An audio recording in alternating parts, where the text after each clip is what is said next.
Уважаемые участники, коллеги. Distinguished participants, colleagues, good afternoon. We will start our webinar in several minutes. Welcome, everybody.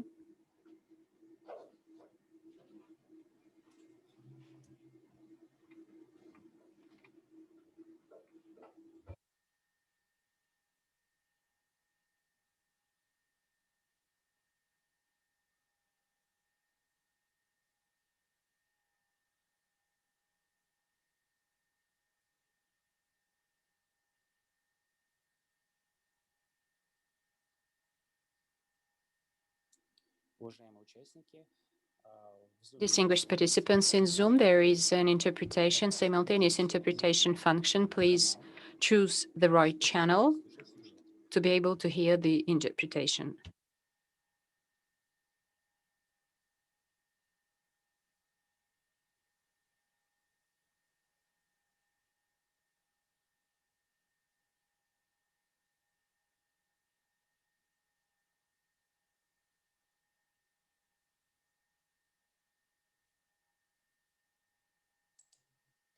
Hello, Mr.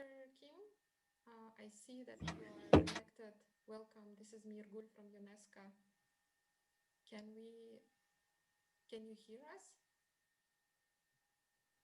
I can hear you, but I cannot actually set the background actually you have given us.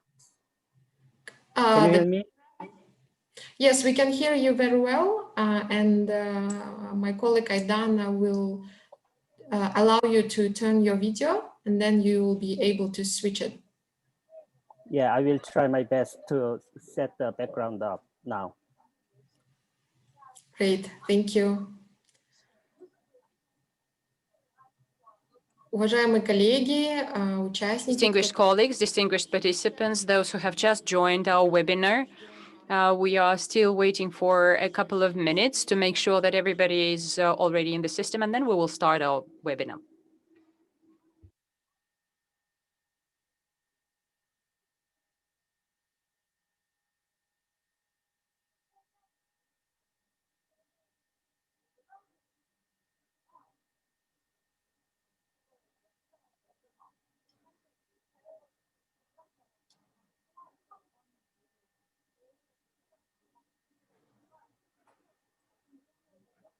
Distinguished participants, those who need the English channel, please make sure that you tap the right channel. In the lower part of your screen, there is a toolbar. Just choose the right channel, the English channel for you.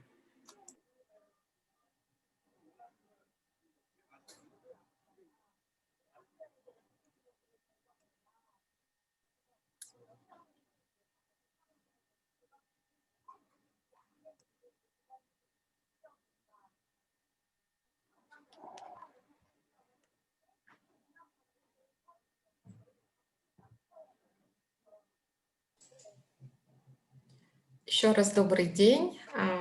Good afternoon again, everybody. I believe that probably we will wait for another couple of minutes because what I see is that the participants are still getting connected to us, and then we will start.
Я думаю, что мы можем начинать. I think that we can start now.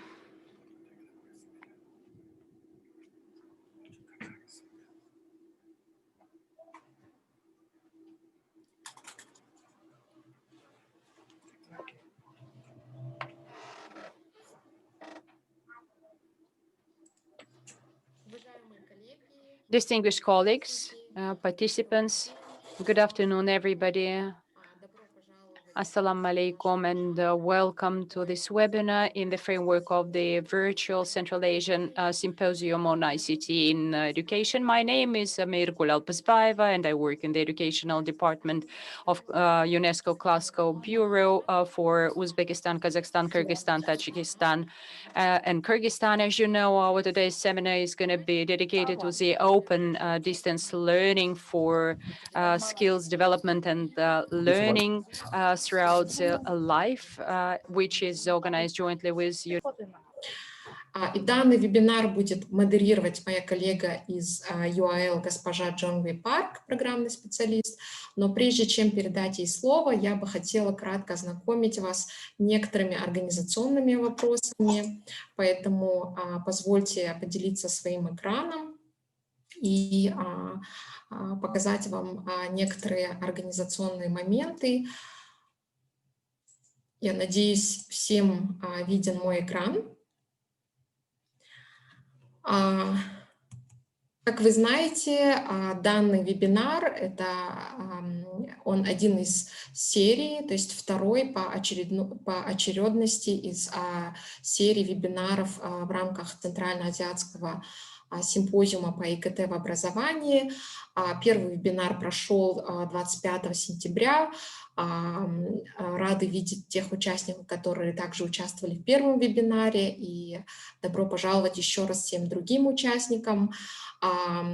Первый вебинар прошел совместно с региональным офисом ЮНЕСКО в Бангкоке и был направлен на тему возможностей дистанционного образования с использованием ИКТ для учащихся и педагогов из сельских и отдаленных местностей.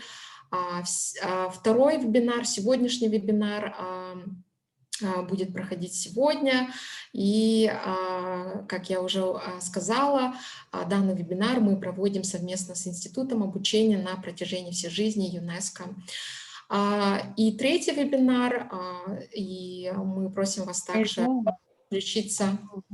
I think we have a problem with the English translation. Hold on. Oh, okay. My colleagues complaining that they don't have an English translation.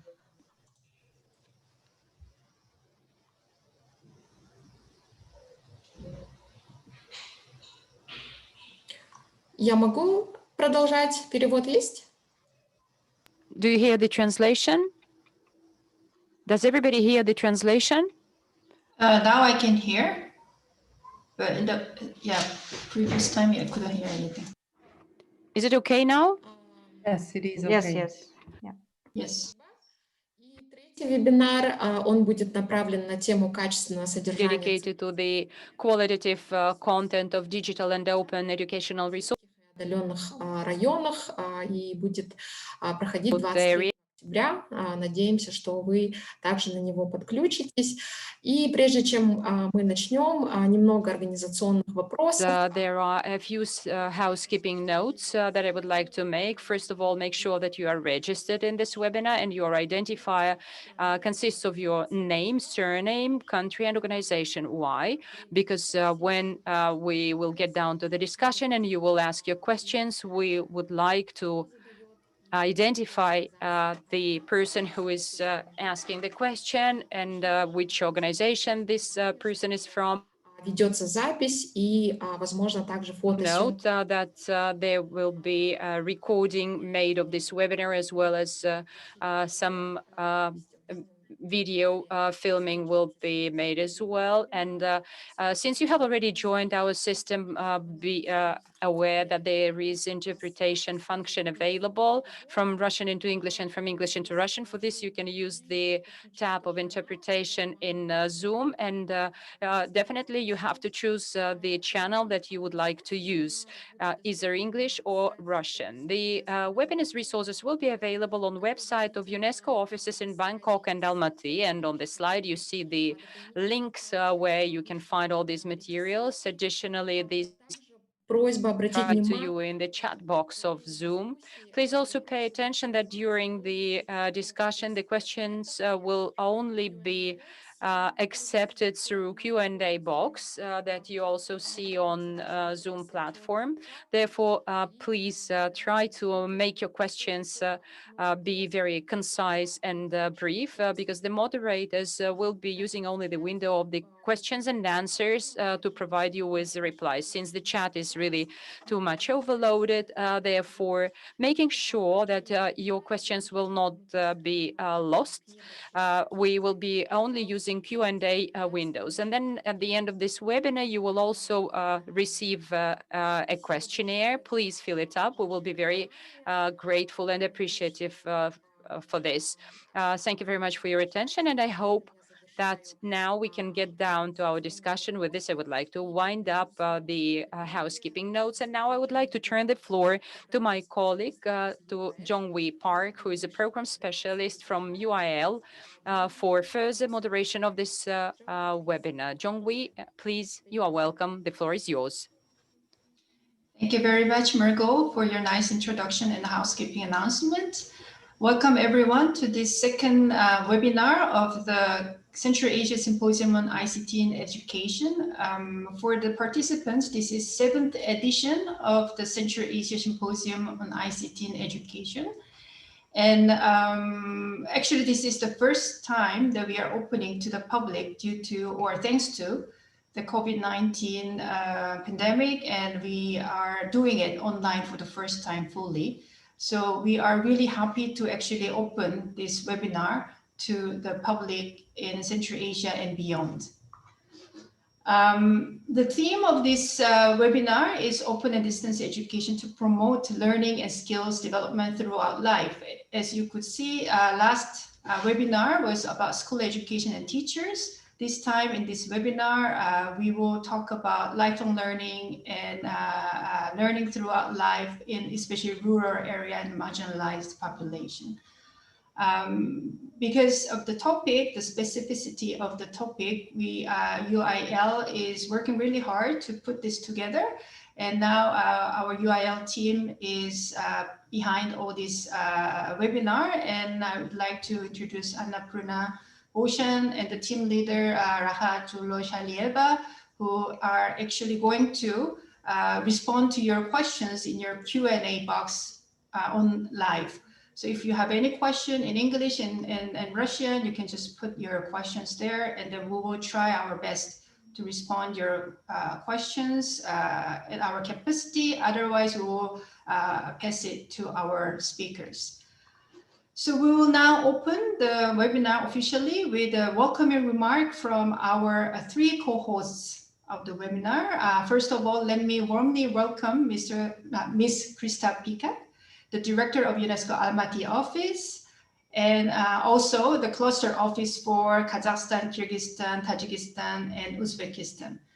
So Krista, the floor is yours for your welcoming remark. Thank you very much.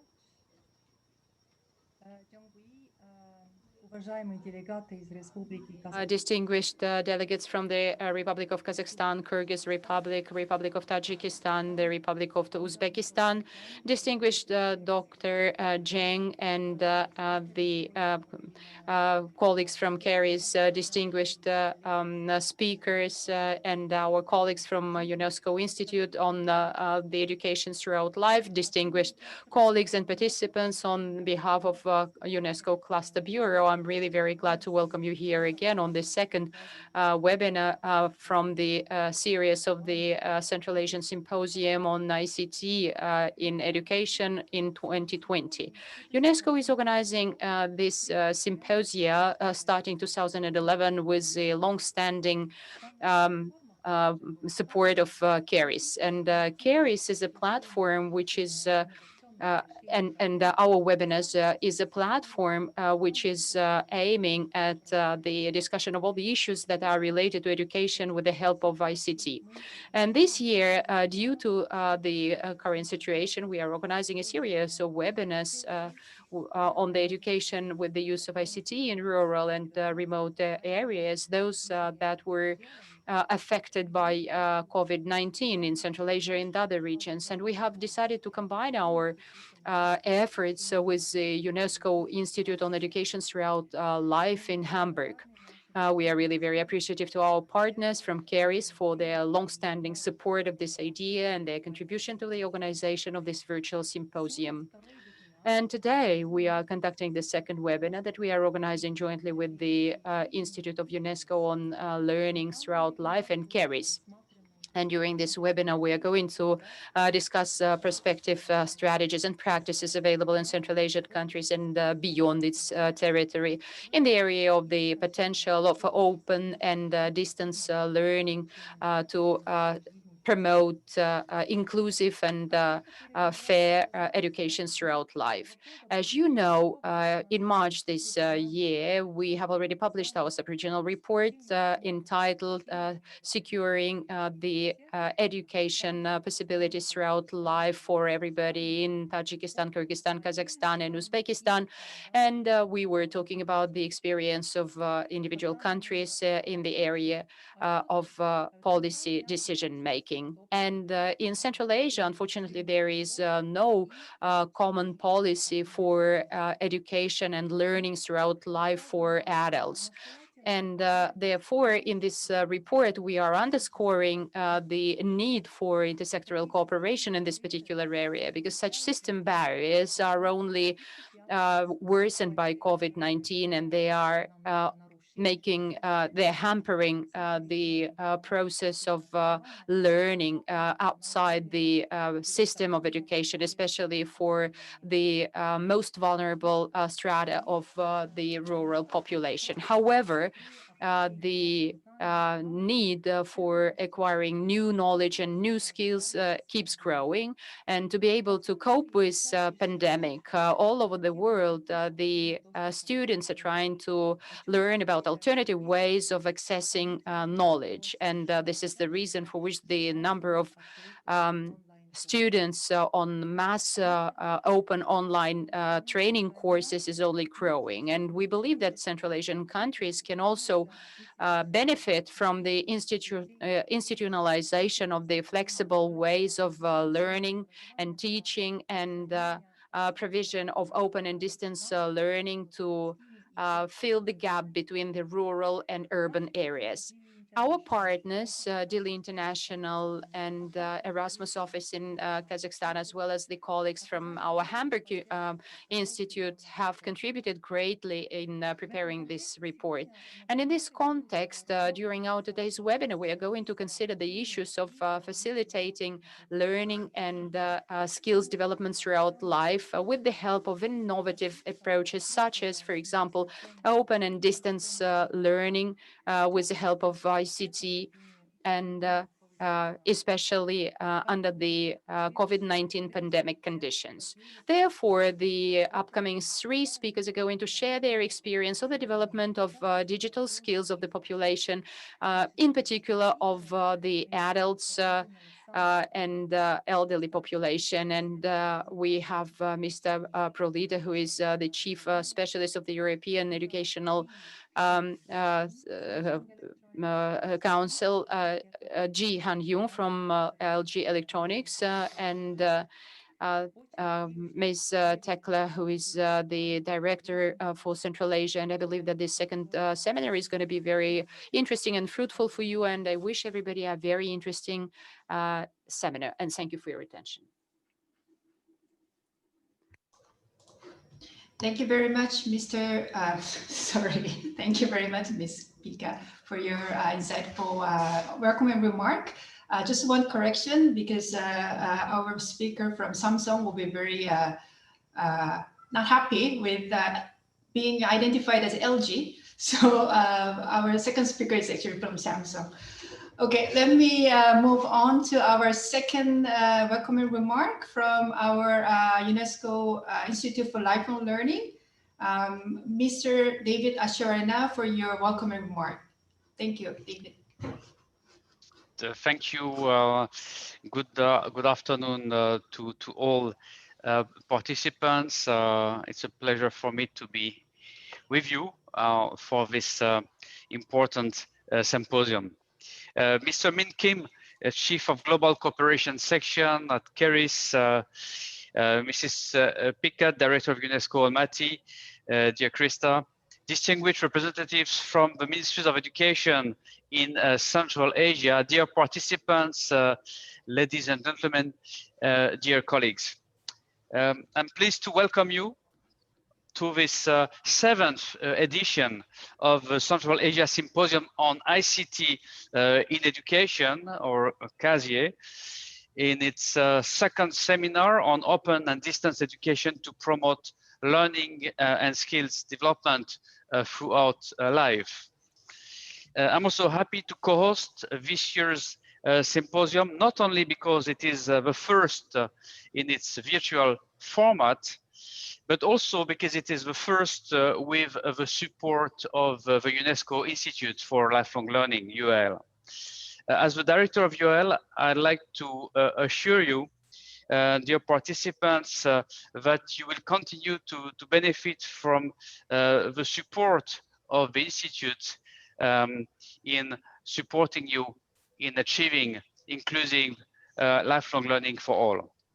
Lifelong learning has always been UNESCO's vision for education. Today, the international community has recognized the transformative power of learning throughout life for individuals, communities, and societies. Since the adoption of the SDGs in 2015, lifelong learning has become a global priority, as captured in SDG 4 on inclusive and quality lifelong learning for all. Simply put, lifelong learning brings together all types of learning journeys, including formal, non-formal, and informal learning through different learning modalities, both online and offline, and occurs in different domains of life and work. Because of its flexible nature, lifelong learning can support the inclusion of all groups of people, particularly the most vulnerable and often marginalized, such as migrants, persons with disabilities, incarcerated, and people in rural regions. And in many cases, the ready and equal access to learning opportunities make a huge difference in those people's social integration, well-being, and economic empowerment. Indeed, the governments of the Central Asian countries have been discussing various measures to reform the education system. This is evident in most parts of the region, which have high literacy rates, high primary and secondary enrollment, and above average enrollment in tertiary education compared to other regions of the world. A holistic notion of lifelong learning is emerging in Central Asia. Recent studies by UNESCO, the World Bank, and the OECD Adult Skills Survey unanimously point out that there are three common areas for further improvement. First, insufficient data on adult and non-formal education to develop lifelong learning policies that go beyond formal education.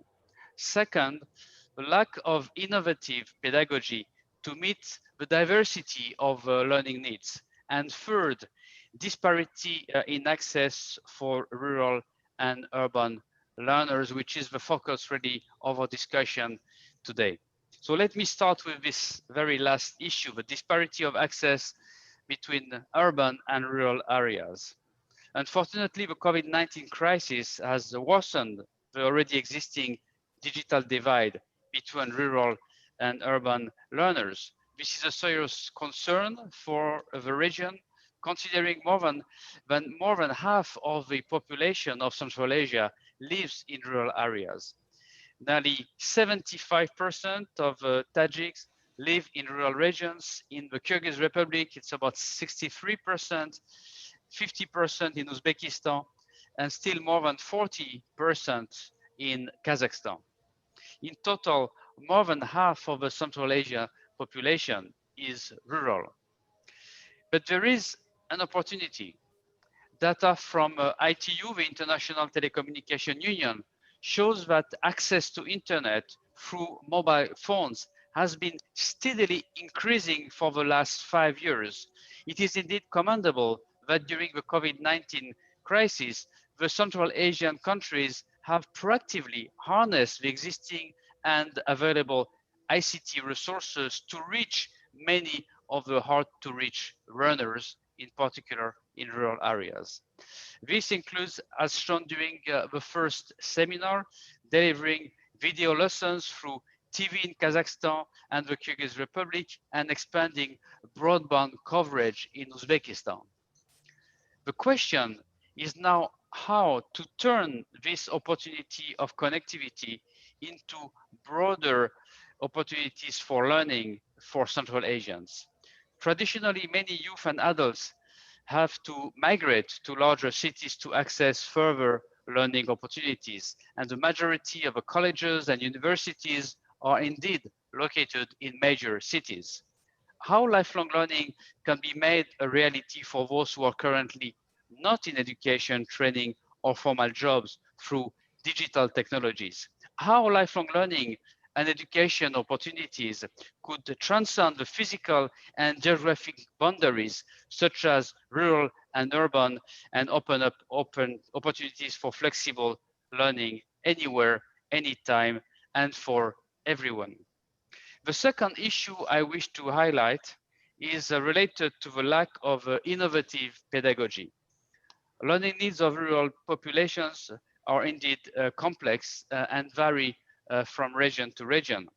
From basic literacy to digital skills, from health education to parenting education, and from financial literacy to entrepreneurship. Each topic requires special attention to culturally sensitive and locally contextualized pedagogy and programs. In this regard, I'm glad that we have two presentations today, which will introduce innovative cases of teaching digital skills and entrepreneurship to youth and adults in Central Asia. I am confident that there are, of course, other examples around the region. However, these examples demonstrate the potential benefits of flexible learning options. Last but not least, the issue of insufficient data on adult and non-formal education. This has been a persistent challenge across the world, and this is precisely why UIL commits to collect, analyze, and disseminate critical data on adult education for several decades. Without strong data and evidence to ground us, our efforts towards lifelong learning for all won't actually be successful. In this regard, I would like to remind the representatives of ministries of education in Central Asia of the survey that was recently launched by UNESCO through UIL for the 5th global report on adult learning and education. And I'd like really to invite all of you to actually respond to this survey, which is very important, not only for international comparison, but also to better analyze the challenges in Central Asia, and therefore target efforts, including cooperation with UNESCO in this area. Certainly, the COVID-19 pandemic has led to deep disruption in learning across the world. It is now up to us to turn this crisis into a great opportunity to reform and rethink our education systems. This webinar is one of these avenues in which we can strive to change the narrative from crisis to opportunity. I hope that this webinar provides a regional platform to collectively deliberate on key issues, identify local solutions, and develop multi-sectoral partnerships to foster new ideas to respond to the crisis and turn it into a valuable opportunity. Let me conclude my remarks by reiterating one statement. Open distance education is only successful when they are simultaneous capacity building of educators.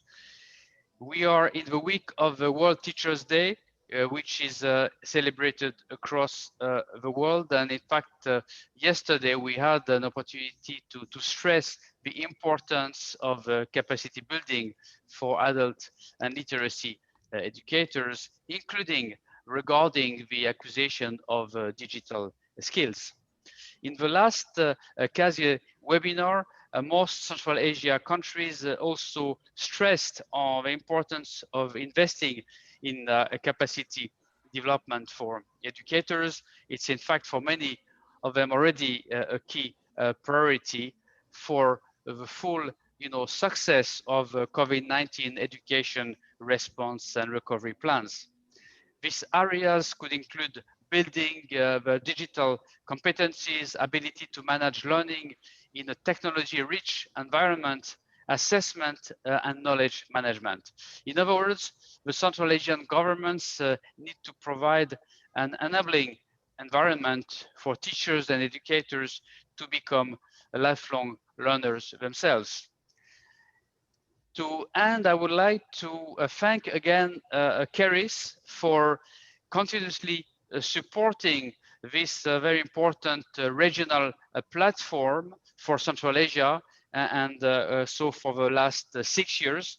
I wish all participants an engaging and rich webinar, and I hope that lifelong learning for all will indeed become a reality for many Central Asians in the near future. Thank you very much. And again, I wish us all a very productive and intensive exchange during this webinar. Thank you. Thank you very much, Mr. Ashavarana, for your very comprehensive overview of the issues in Central Asia in terms of adult education and non-formal education beyond school education. Thank you very much again. Let me finally invite my good friend and a long-term partner, supporter for this event, Mr. Min Kim, the Chief of Global Cooperation of CARIS, Korea Education and Research Information Service. Mr. Kim, the floor is yours. Yeah, thank you, my dear friend Jong-hee and Ms. Asharena and Ms. Krista. Ladies and gentlemen, it is a great pleasure to welcome you all to the CARIS UNESCO Lifelong Learning webinar. Before we begin, I would like to express my sincerest gratitude to UNESCO for jointly hosting this webinar. And it is truly a great honor to be here today representing CARIS. Also, I personally thank each of you for tuning into this webinar and for your time and interest during this time of global crisis. I hope that wherever you are, that you and all of those around you are safe and healthy. The title of this webinar is Open and Distance Education to Promote Learning and Skills Development Throughout Life. And I firmly believe that this theme possesses a great deal of meaning to societies and education systems around the world. Through technological advancement in medicine and continuous improvement in the quality of life around the world, the average human lifespan is constantly increasing. With this increase in lifespan and the general quality of life, it is more and more important that people of all generations around the world are able to continue learning and contributing to society as a whole. Through these dark days of the COVID-19 pandemic, the world has shifted to using distance education for general educational purposes. And despite all criticism, it has remained as the leading method for continuing education in the face of all odds and for all ages. Through disruptive innovations sparked by the shift to alternative distance educational methods, online education is rapidly advancing in all sectors of education, including lifelong education. The Lifelong Education Department at CARIS has seen this potential for a number of years and is trying to spearhead online lifelong education through developing online curriculum with online universities that promote items such as technical and vocational education, as well as re-education to all ages. Through the increased access and provision of lifelong education for all, we can make a positive change in helping people from around the world to live life to its fullest potential, even after retirement. Once again, I would like to thank UNESCO for co-hosting this event with CARIS, and to all of the guests who are digitally attending. I hope this webinar will be beneficial for all involved, and that it will lead to a positive change in the field of lifelong education. Thank you. Thank you very much, Mr. Kim, for your very succinct opening remark and warm welcome to everyone. So this is a virtual webinar, and we hope that we can have actually some feeling of gathering together. So let's have a group photo of all the speakers and guest of honors to be shown. Could you please open the video? And we will, I think the Almaty office, the IT team will take the photo of all the people.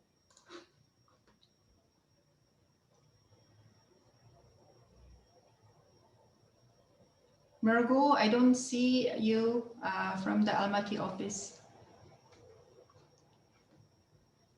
Just a second. So please smile. 1, 2, 3. Okay, thank you. Thank you. Okay, so now we will start the main session of our webinar. So before I start the webinar, I just want to reiterate to all the participants that we have 2 points that we have to remember for the entire webinar for the 3 speakers.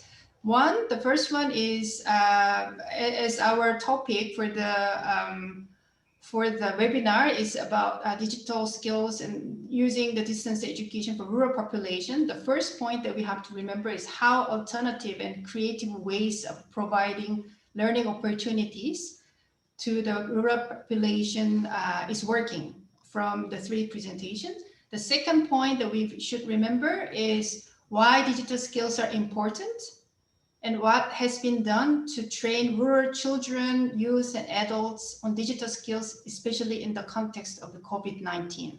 So those two things. So one is about the modality of learning using creative and alternative ways under the COVID-19 influence. The second point is about the digital skills, why it's so important at this point of time, and then how it has been, what has been done to train our children, youth, and adults in Central Asia on digital skills. Okay, so now we will start our main presentation. Let me first invite Mr. Alessandro Bropito. Mr. Bropito is a senior specialist in digital skills and learning from European Training Foundation, which is an agency of the European Union based in Italy. In the area of digital education, Mr. Bropito has coordinated several cross-country initiatives, and he authored also a lot of policy papers and provided policy advice working with Eastern and Southeastern countries, such as Turkey, Tajikistan, and others. Since 2015, he is a member of European Commission's Working Group on Digital Skills and Learning. Today, Mr. Bropito will present his presentation on addressing digital competency challenges through DigiCom, which is a framework from European Commission and related to European Digital Competence Framework and tools. So without further ado, the floor is yours, Mr. Bropito. You have 15 minutes. Thank you. Thank you for the introduction. Distinguished colleagues, dear participants, good morning from Europe and good afternoon to all the participants from Central Asia. Today, I'm going to focus my intervention on digital skills and competence for lifelong learning, the challenges, the related challenges, and how to address these challenges with the help of a set of European framework and tools, bringing some concrete example and some reflection from my side based on my experience on adult learning and rural areas. I hope that my slides are visible, so I would kindly ask to switch to slide 2.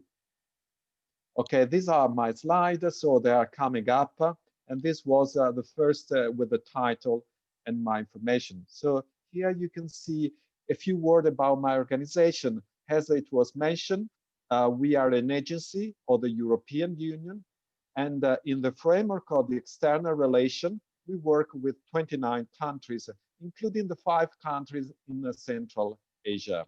Next slide, please. What we do basically, well, we support, we work with our partner countries, and we support the reform of the vocational education and training system, where I'm focusing actually in my work, but we also do analysis of skill and development of the labor market. Now, we mentioned already the digital transformation. ETF is looking to the digital transformation with 3 lenses, basically. The first one is how the digital and how digital technologies are influencing the skills that we need and the set of skills that we need, perhaps new one also, or how we need to upskilling and reskilling on a regular basis. So that is quite clear after the COVID-19. And as well, we look at how vocational education and training can develop digital skills and competence. And as well as how these new digital technologies can really innovate and make more attractive, I would say, vocational education and training. We do all this supporting the EU programs in Central Asia, working with the EU delegation, supporting country reforms directly, cooperating with UNESCO, of course, and other international partners, seeking regional cooperation among the all 5 countries. Next slide, please. Now, when we talk about open and distance education, we have to, a precondition is to possess the necessary digital skills and competence. And this is one of the major challenges. Actually, it's a global challenge, I would say. Here, for example, you can see in Europe that we still have citizens, people that never use internet, for example. Now, without reading all this, the statistics, it's quite clear that if you have low digital skill, you have more problem to get a job, not to mention to have a good job. Next slide, please. Now, this is an important index. As in the opening was highlighted, it's very important to have data to deliver evidence-based policy. What I wanted to highlight here, it's about, this is an index about the people with basic or above basic digital skills. Well, if you see, for example, between cities, people that is living in cities and people that are living in rural area, there are 14 percentage points of difference. This is quite a lot. This is quite a lot. This is an average in Europe, and here you can see for each EU country. Next slide, please. In this slide, what I wanted to highlight is the people that it's affected mainly. The people that, let's say, are exposed to the risk of being low digitally skilled.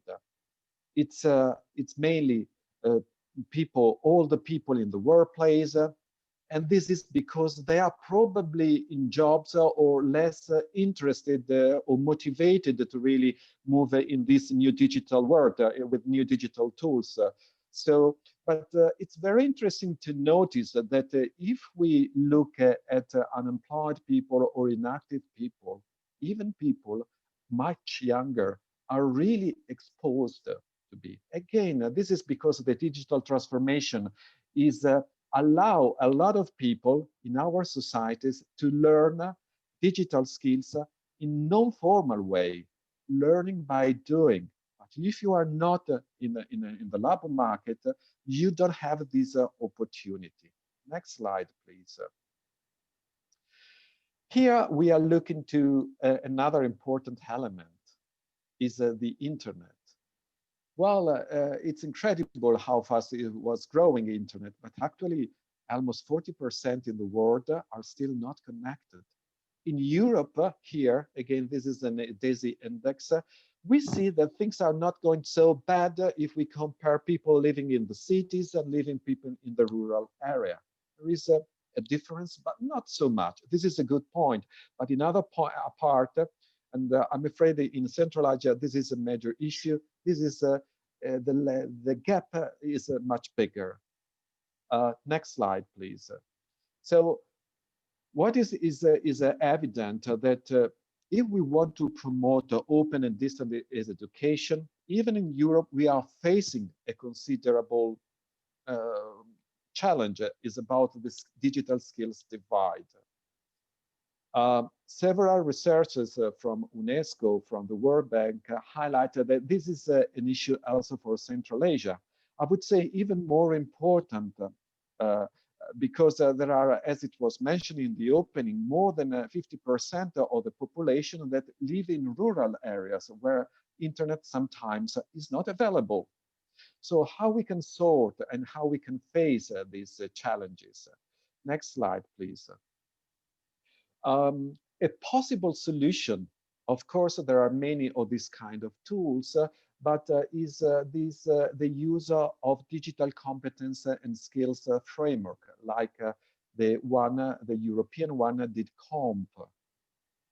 This is a framework for policymakers. It's also a frame for practitioners. And you see in this slide on the top the definition of digital competence. Well, actually here in my presentation, I'm using digital skills and competence as synonyms. Actually, they are different. Let me do it for the presentation, and perhaps in the question and answer time, we can go deeper. But it's very important not just to acquire skills on how can I do something, how can I use a whiteboard at school. It's very important to be a responsible, a confident. If I'm not confident, I'm really reluctant to use digital technologies. So let's say this is a useful framework. Let's go to the next slide, please. This framework has a strong scientific basis. It's about a conceptualization of what does it mean to be digitally competent in 2020, in the post-COVID-19. And there are 5 competence areas. And within each competence area, there is a set of specific competence. And as you can see, this is not specific for one job, for one occupational standard. It's actually for basically for all the occupation. So it can help people to find a new job, or they can use these skills in all jobs, let's say. It's about also our skill for the participation to lifelong learning. At the bottom of this slide, you can see, for example, the problem solving, which are the specific competence in this group, which is, for example, problem solving here is linked to creativity. Next slide, please. In this slide, the framework, this digital competence framework, so it includes a strong conceptualization of digital skills and competence, and include a proficiency level. So include a progression model, including 8 proficiency levels. Each proficiency level is defined based on the complexity of the task, the level of autonomy requested, and the cognitive domain that is requested in order to do something. And for each competence, so there is this classification on 8 levels, and there are concrete examples expressed in learning outcomes. Next slide, please. So basically, these are a framework that include a strong conceptualization, I would say, proficiency level, and these can be used by policymakers in the curriculum reform of national curriculum to introduce what digital skills to include, but could be also for a practitioners. Now here in this slide, I would like to also refer to a toolkit specifically available for adult learning related to DCOMP, to this framework.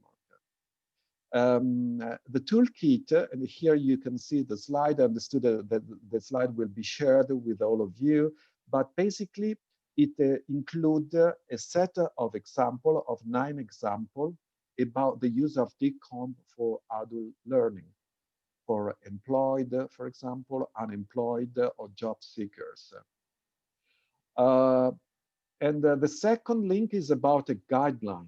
This is a guideline mainly for labor market intermediaries, for civil society organization, for example, for the need analysis of digital skills, for the delivery and assessment of digital skills and competence training. When I talk about labor market intermediaries, I refer, for example, to public or private employment services, public-private training providers, career support services. These are the starting point to develop the digital skills and competence for the so-called new normal, for the post-COVID-19 society, where we need faster upskilling and reskilling. So these are really, when we think about this future, we have to start from these organizations already existing. Next slide, please. Well, in this slide, I'm also introducing other 2 tools, European tools that I participated in their development. The first one is Selfie. Selfie is a free online customizable tool for improving the digital capacity of schools and training providers. It's already available in 35 languages, including Russian. So, of course, we have to see how we can improve the digital capacity of the training providers, wherever they are. The second element, the second framework is for teachers, is the digital competence framework for educators. Okay, we needed to understand again, what does it mean for a teacher to be digitally competent? This week, we celebrated the World Teachers' Day with the theme, Teachers Leading in Crisis, Reimagining the Future. There is no doubt that teachers will remain in the future at the heart of any reform, even of any radical innovation of education and training. So it's this framework is very important to really understand and focus. It has a similar structure of the DCOMP that I just introduced with the competency areas, competencies, proficiency level, and the self check-in tool is called, the tool for the self-assessment of the digital competence of a teacher. And then the last one we already talked about. I'm referring to these 3 elements because, let's say, the ETF work and support the development of policies and of good practice in our partner countries, including Central Asia, with intervention that included these 3 tools. Because we believe that the combination, because these 3 elements are clearly interlinked, together they can lead to improve digital education in terms, I would say, of equity, accessibility, and inclusiveness. Next slide, please. Here, okay, this is just my publication where the ETF methodology referring to the 3 tools I just introduced is explained. And this is also available in Russia. If you are interested, you can, this is the QR code, you can take it and download it. Next slide, please.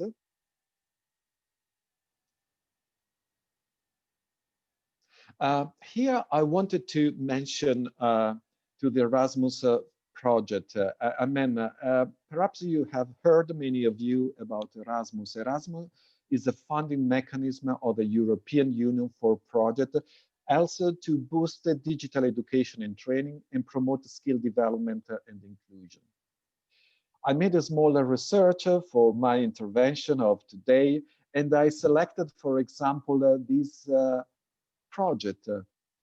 This project is focusing on 5 disadvantaged groups living in rural area, one of each in 5 EU countries. And it's a very concrete example on how, for example, to set up involving the civil society organizations on the territory, how to organize a training of digital skills for adults. One takeaway reading this very interesting project was that it's very important that we blend traditional teaching and learning and new technologies, especially at the beginning, before the starting of the course. It's very important to have a moment with the adult that you are targeting. And this is very important to engage. It's very important to motivate them and to expose and to explain also how to get started with open and distance education. So this is an important lesson. There are many other projects related to this. But you have 1 minute. Yes, thank you.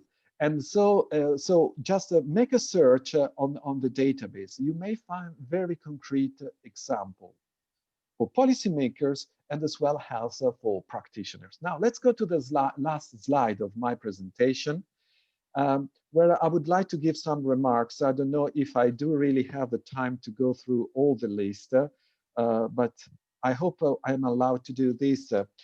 So there is clearly a persistent digital divide, and this is a very first priority.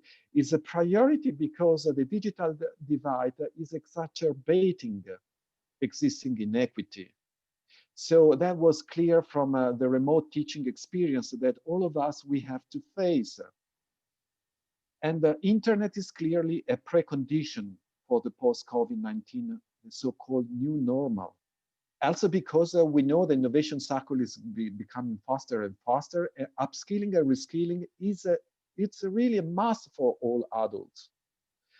But when dear distinguished policymaker and dear practitioners, you are thinking to the internet challenges, please think to both long-term high-tech solution and as well as to short-term low-tech solution. This is very important because the combination of the two can ensure rapid and effective responses. There are very interesting research, for example, linked to long-distance delay-tolerant Wi-Fi networks, for example, where the electricity is not available, that could work and that is powered by solar. I can share some researches in this respect. In some of existing projects in this respect. Of course, mobile computing and mobile network are new opportunity. Digital skills can be acquired in all forms. So it's not just a matter of formal education, but actually talking about digital skills for adults, and in particular for rural area, non-formal dimension, it's really critical. And we have to talk to move from emergency remote teaching to blended learning. It's in the opening was already mentioned that the pedagogy is at the heart. We don't have to be ICT expert. We need to be firstly, we have to understand pedagogy, how to teach, to take benefit of the new opportunities that the technology is offering. Of course, I have already mentioned the civil society organization that play a very important role in this respect. It's an economy, from economic perspective, is an opportunity, but it's also an opportunity for the human capital development.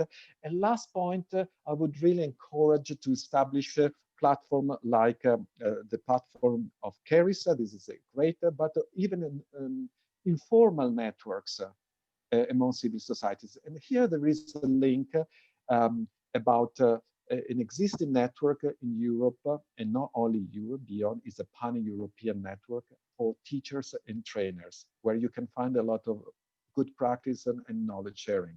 Last slide, just to thank you all the participants for your patience and attention.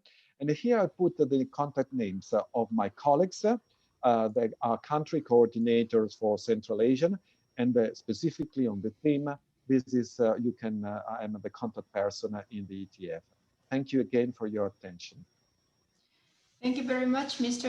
Propilto, for your really interesting and also very comprehensive presentation on the Digicom framework. This is a worldwide known framework that not just the European countries, but that has been used for many schools and organizations for digital skills development. So I'm sure there will be a lot of questions about this framework. Please put your questions in the Q&A box.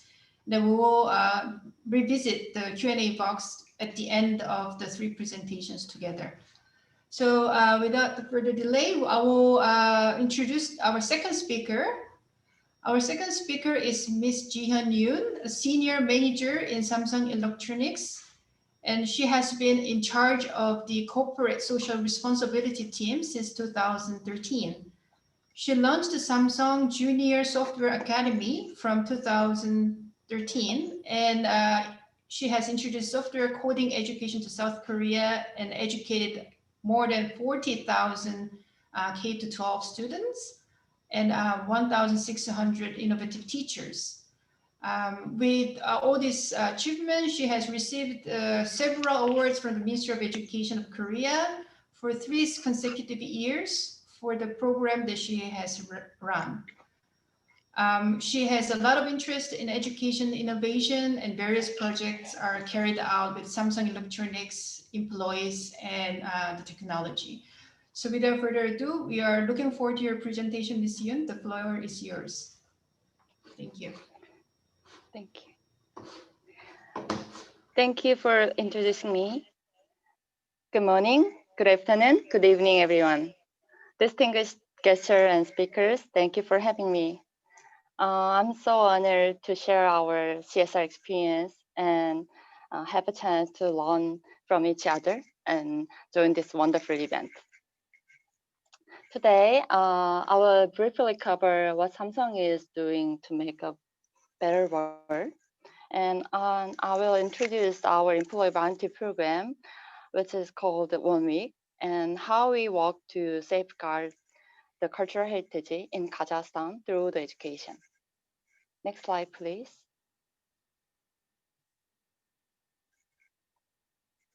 Yeah.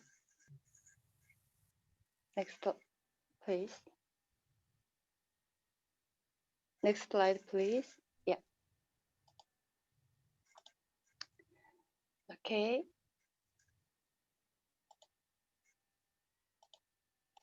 Next slide, please. Sorry, I think we are slide 9. Yeah. Slide, number Yes. of slide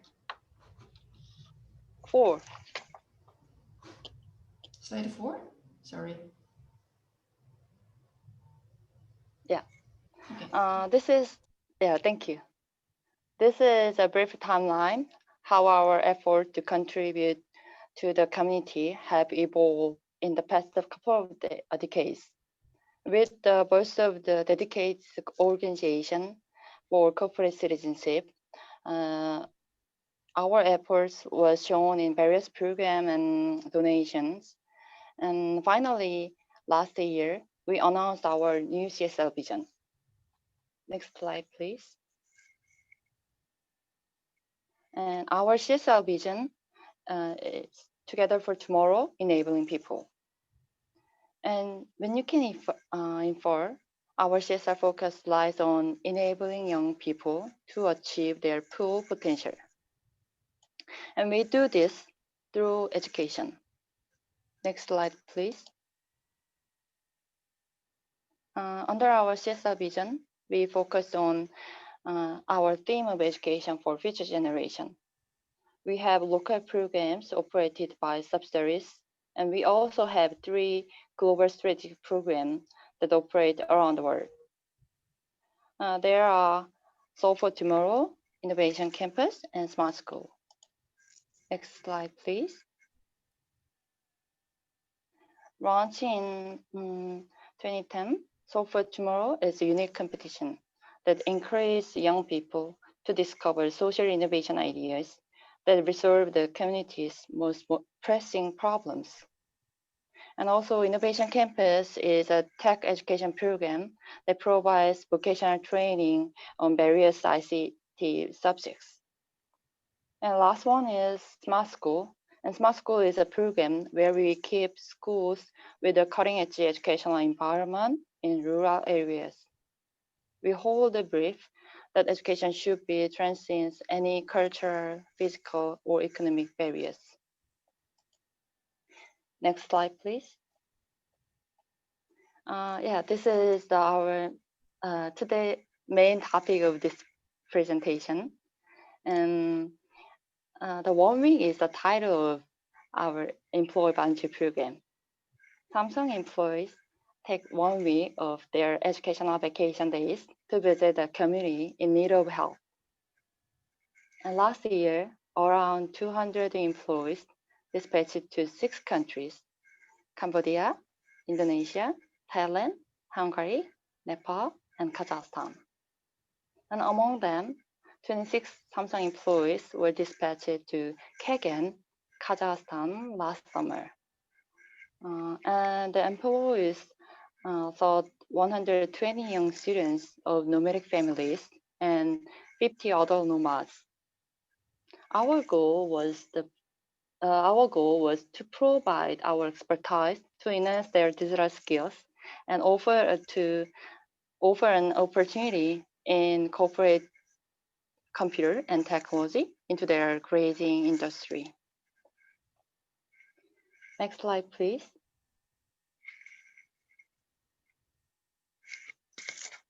Thank you. Let me explain what 1 week is briefly. Launched in 2010, around 2,000 Samsung employees across the 59 different teams have visited 30 countries as of last year. As a global citizen, Samsung aims to make a lasting impact on the community and let the young population knock on the new doors. And to do so, participating employees work around 6 months before the dispatch to come up with the best plan and materials. Employees participate in 1 week like a boot camp, where they pour all their efforts and maximum amount of work. Not only the Samsung employee, but local NGOs, institutions, and schools cooperate as one team to make a lasting impact. And moreover, we want to make some sustainable cycle from this program. For example, we conduct the coding training every summer for 3 years to same college students and teachers or professionals in Tashkent, Uzbekistan. Even after the Samsung mentor have left, these students participated to software development contest using their software lab and knowledge that the volunteers provide. They even create their own software club in Kurds, paying forward what they learned to younger students. Next slide, please. Let's get back to the story of Kazakhstan. As you know, there are many nomadic population living in Kazakhstan, and putting their animal out to the pasture and bring them back is one of the most important tasks of their day. But locating them in wild open field is not easy at all. So grazing is part of their culture. So it is something that has been handed down for countries and something will be passed on for generations to come. We want to protect their long-standing heritage and want to make things easier for them. In order to do so, we took two steps of approach. First, we support the startup called Livestock. The founder of this company are Korean, but they spent most of their childhood in Kazakhstan, so they knew the essence of the problem. Or essence of the needs of the nomadic.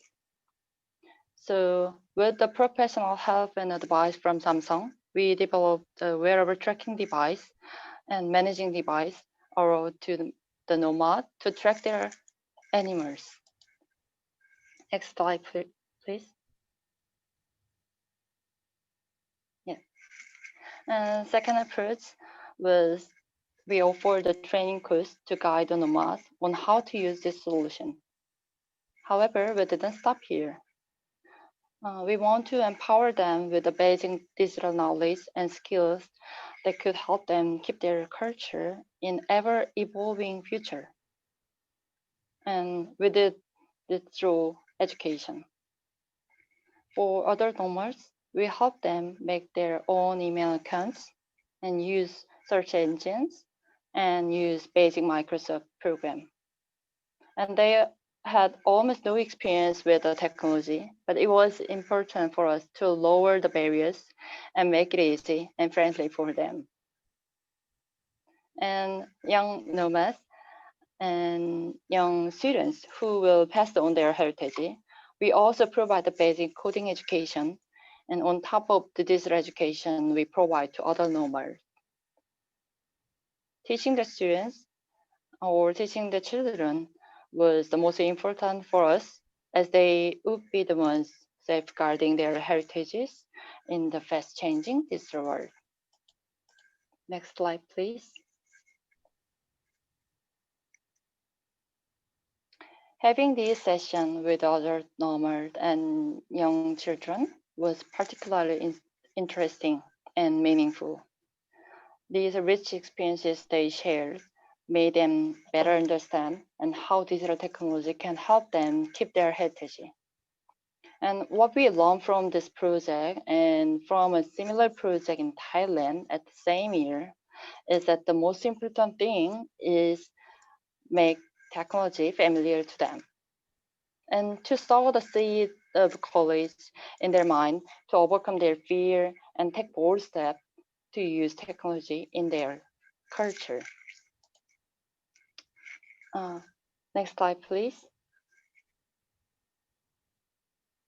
After the program, we have received so many positive feedback from the nomads and kids, and they said they remember the course 100%, and so they did by themselves after the program.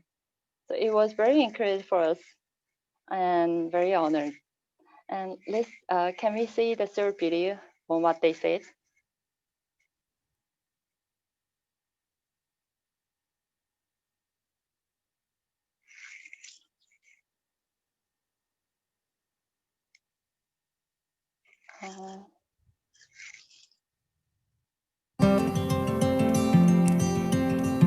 I was made to fall in love with you.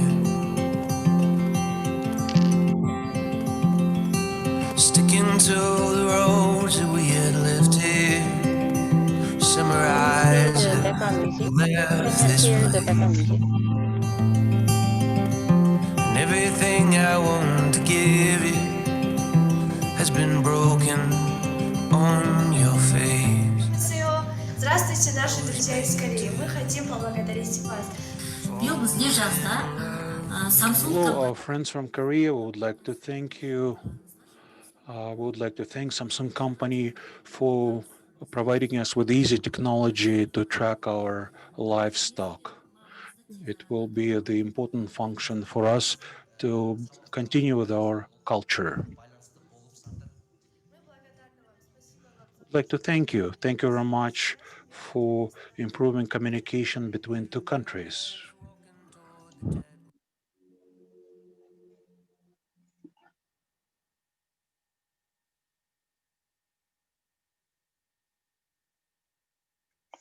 Thank you for operating.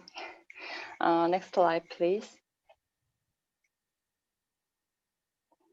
Not only the 1 week, our effort to spread ICT education in Central Asia continues in our Samsung Innovation Campus program.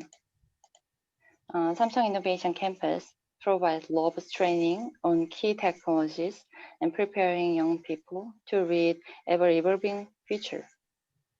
And it is continually operated in 13 countries and have trained some 20,000 students as of last year. The program is slated to expand in more countries next year. Next slide, please. Yeah. The original program, which was called to Tech Institute, was launched in 2013 and followed the value and know-how of Tech Institute.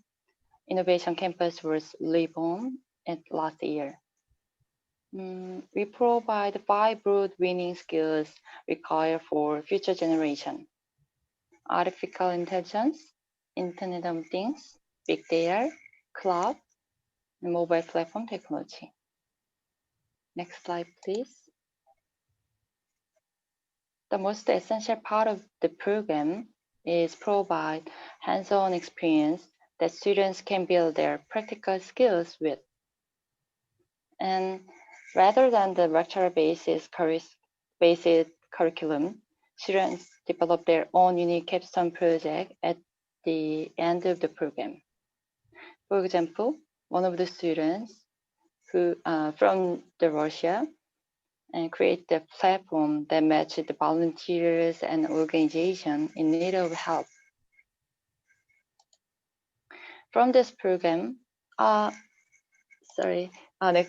next slide, please. Yeah. As you can see, from this program, we have seen remarkable cycle of the growth. The elder who is in the left side, elder was once a student in SIC Russia. After graduating from the program, he became a professional developer and come back to the program as a teacher this time. And he said he wants to pay for the knowledge he has acquired in this program. In many parts of this program, we saw the many students grow and develop by themselves. And moreover, in Thailand, SIC was the very first coding and programming course to operate in the country. In Kazakhstan, Samsung Innovation next slide, please. In Kazakhstan, Samsung Innovation Campus is operating under the name of IoT Lab. It focused on IoT and was launched just last year. And educational process is based on deep study and rich research of the real industrial cases.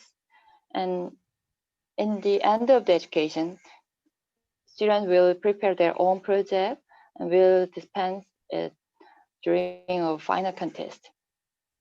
And there are currently 50 students studying in faculty, and we are expecting to see more batches students entering the program next year.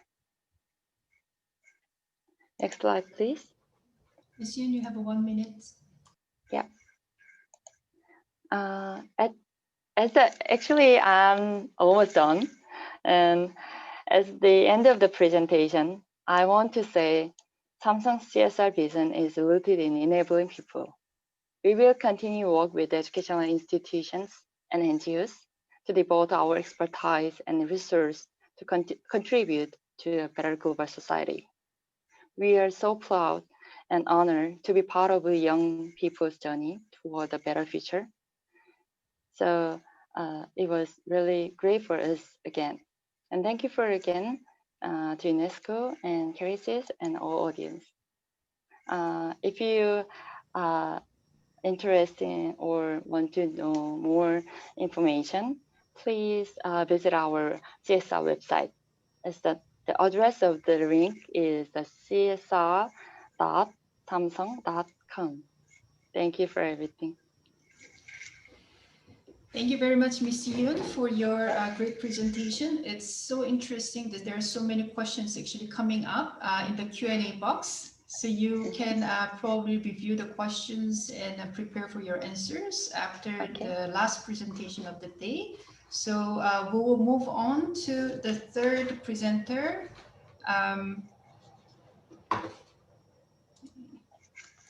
We'll move on to our third presenter, Dr. Tekla Kelbert. Dr. Kelbert is the Regional Director for Central Asia from DVV International, which is the Institute for International Cooperation under the German Adult Education Association. Her expertise is in social anthropology, and Central Asia and Southern Africa, Afghanistan, and Southeast Europe is her regional expertise. Since 2018, she has been based and working in Bishkek in Kyrgyzstan, and she is at the moment in Kyrgyzstan. Thank you very much, Dr. Kelbert, for joining us, and the floor is yours. Thank you. Thank you, Jongwi. I hope I am well audible and visible now. Yes, let me just briefly thank the organizers, colleagues from the different hosting organizations, fellow speakers for inviting me to this very interesting meeting on relevant topics. What I will contribute is I will briefly introduce you to who we actually are, DVV International, and talk about how we see the particular challenges arising to adult learning and education due to the COVID pandemic. And then I will focus in on some pieces of our expertise and experience actually in this very year of the pandemic crisis, and on how we reacted with some project ideas together with our partners in 3 different countries. It is Kyrgyzstan, Tajikistan, and Uzbekistan, and some of the project initiatives that we have developed in relation to skills development using online learning and instruments and tools. If you can open my presentation, the Russian version, or I'm not sure it's, yeah, thank you. Thank you. So on this first slide, actually the third country that we are working in and I'm responsible for from the regional office, Uzbekistan, it should have been added. So it's going to be 3 countries that I will talk about. And actually currently I'm not in Bishkek, but I'm talking to you from Germany. So good afternoon to the Central Asian colleagues. Next slide, please. First slide. Yeah, DVV, which we are part of, our umbrella organization, that is actually the German Adult Education Association, and it represents the interests and activities of about 900 adult education centers, which we call folk high schools, that are accessible to each and everybody, not based on previous education, up from the age of 15 in Germany, and of their local associations. So this network that DVV International is kind of working from and based on is currently the largest provider of adult education in Germany. And it is, if you like, it's an NGO. It's a very big civil society organization, an association. DVV International, which I represent, is the institute of that association, which is actually doing international work and active in international cooperation for adult learning and education worldwide. So we currently have about 200 partner organizations in more than 30 countries around the globe. That could be civil society organizations themselves. Some of them are adult education associations themselves. Others are state organizations that we certainly also cooperate with, including in Central Asia as well. We support adult learning and education through development cooperation for the past 50 years. And we have been advocating for the establishment and development of sustainable structures for youth and adult education. Guided by the Sustainable Development Goals, we cooperate with other networks, certainly with the UNESCO and the UIL, and we also work towards the next UNESCO World Conference on Adult Education, the Confintea now, together with our partners.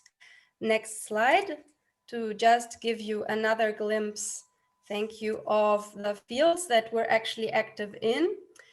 Together with our partners, we develop education offers. We pilot especially new innovative ideas. We pilot in particular such formats that reach out to particularly marginalized population groups in the different countries, many of them in Central Asia, for example, in the rural areas, as has been mentioned before. There are some particular needs for non-formal adult education, youth and adult education actually. And those offers, education offers, could relate to vocational training and education. They could be created to ensure new income sources for the participants. They can also have topics that relate to citizenship education and education for sustainable development.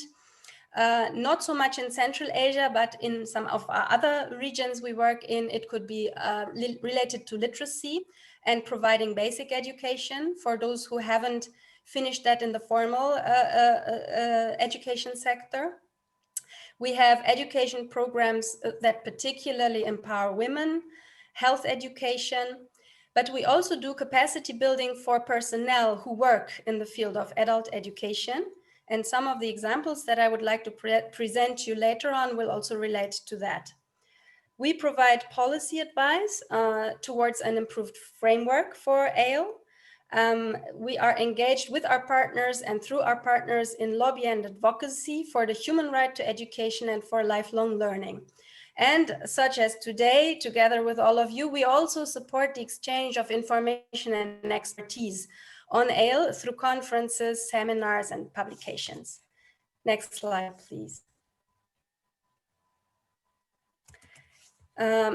When it comes to the current COVID-19 crisis, of course, I don't need to elaborate in depth on this slide. I mean, the analysis are being seen. All of you have also realized the particular challenges that people are now confronted with and that have been added to the challenges they are anyway facing in their daily lives. So really everybody around the globe is being affected in their daily lives by the pandemic. And it has consequences for their health, their jobs, their economic well-being, their psychological well-being as well.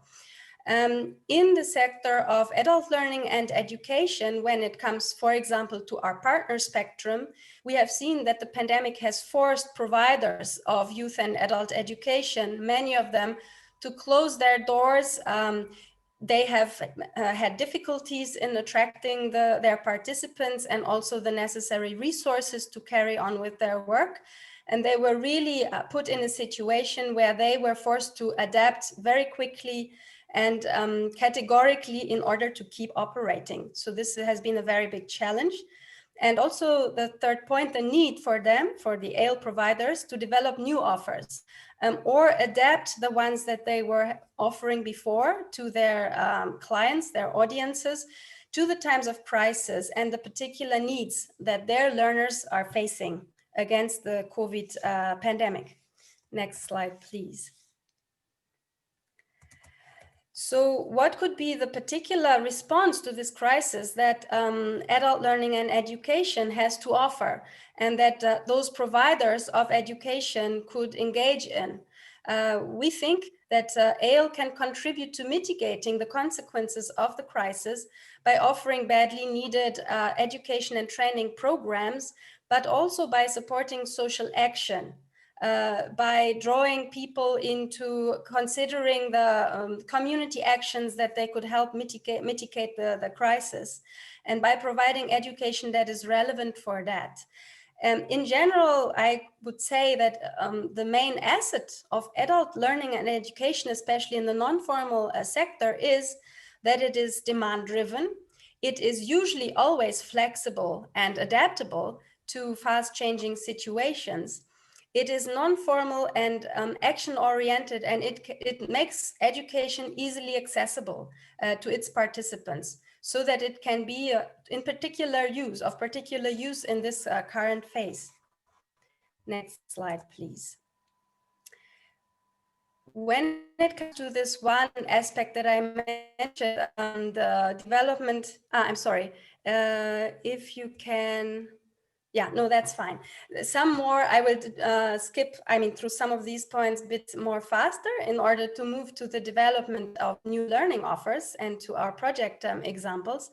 But for example, what could be done in this reaction to the crisis could be develop low threshold health education adapted to the local needs and contexts.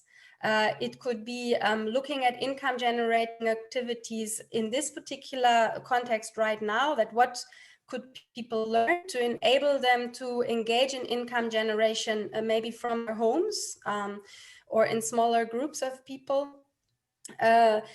Such as, for example, we had projects where people started sewing the masks that were needed to prevent the risk of COVID infection.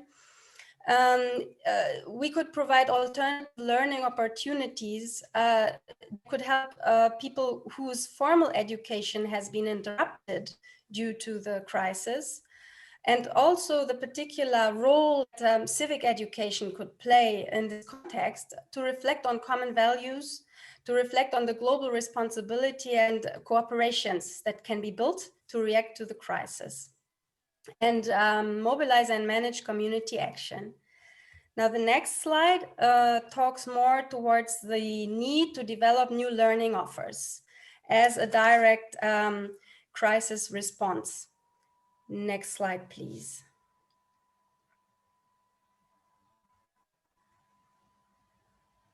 Yes.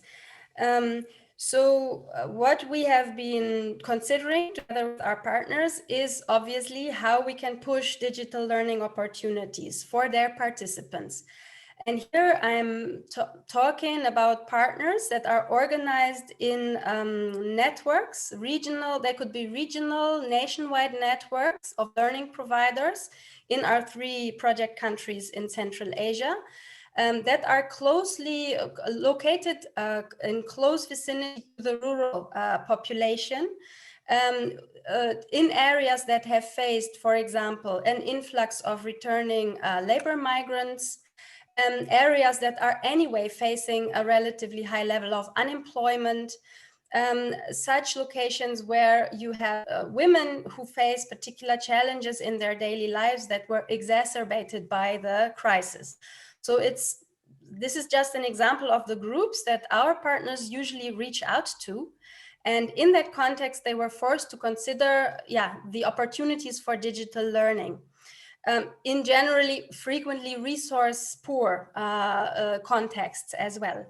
Another aspect was the question how parents could be supported in enabling them to assist their children in case they had digital learning offers from the formal education providers, and how to generally boost the outreach of social media tools, channels that can also convey relevant information in this current time, or target the particular psychosocial needs that some of the population has, and offer support services that can help them overcome the current burden that the crisis poses to many people.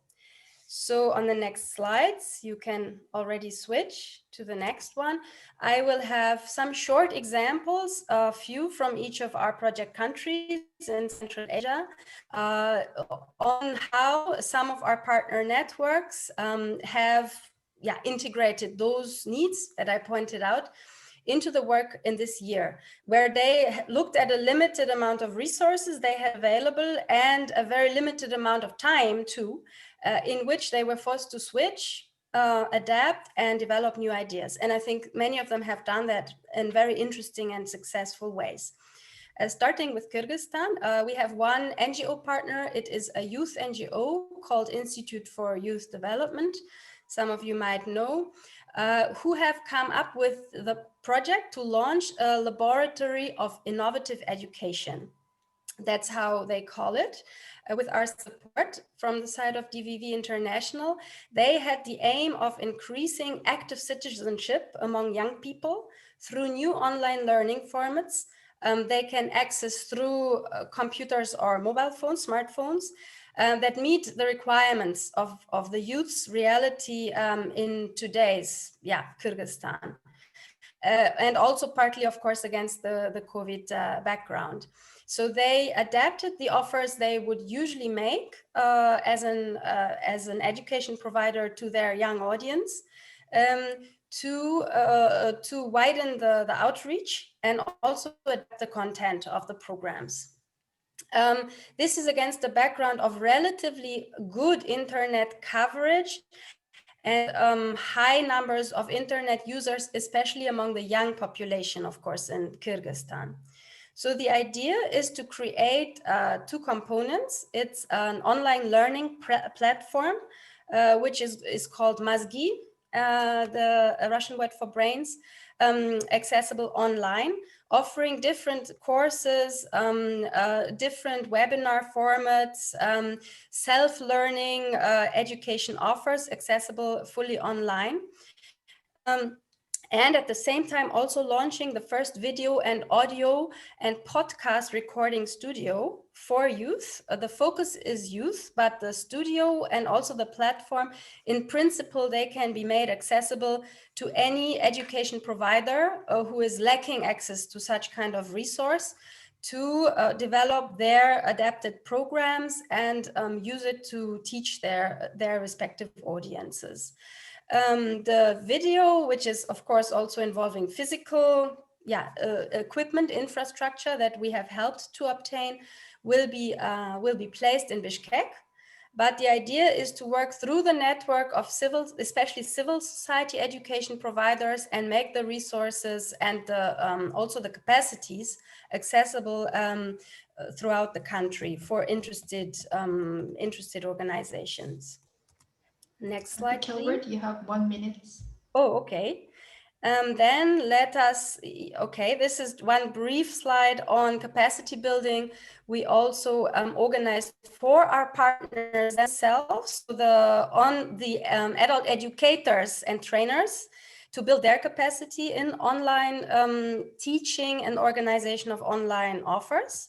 Then you can go to the next slide right away, because there have been similar initiatives to boost the professional capacity of adult educators in online teaching themselves, also in Tajikistan, where we had two programs. One is just to make our network of partners aware of online tools and how to use them to organize learning. And the other one is actually a program we have been introducing for some time already to build the teaching capacity, the pedagogical capacity of AL trainers. And we were forced to go digital with the last piece of that training cycle we have been running in Tajikistan before. If you move to the next two slides, they are the last ones of my presentation, and I really wouldn't want to skip them because they are on Uzbekistan, where on the one hand, with partners from the state network of cultural centers, we developed digital formats to actually do VET education, partly in blended learning, and teach many courses on different topics for about 300 participants already this year in different professions, using learning videos and online resources. And this is, of course, going to be sustained. It will be part of the program of this provider network also in the future. And then the last slide is on a project idea that was developed in our Uzbekistan office, which they called Creative Marathon on Adult Education versus COVID. If you can go back one slide, that's where the account of that particular activity starts. One slide back, just for people to know and not, thank you, get confused when they maybe go back to the presentation later. So it's this.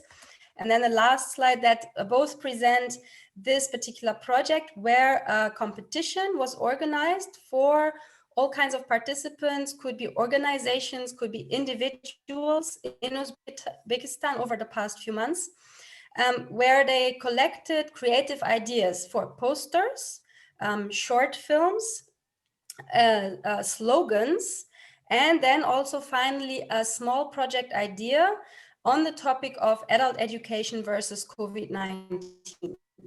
So on the very last slide, if you go back once again, now I'm sorry for confusing you, where we also had the winning poster. Yes, next slide.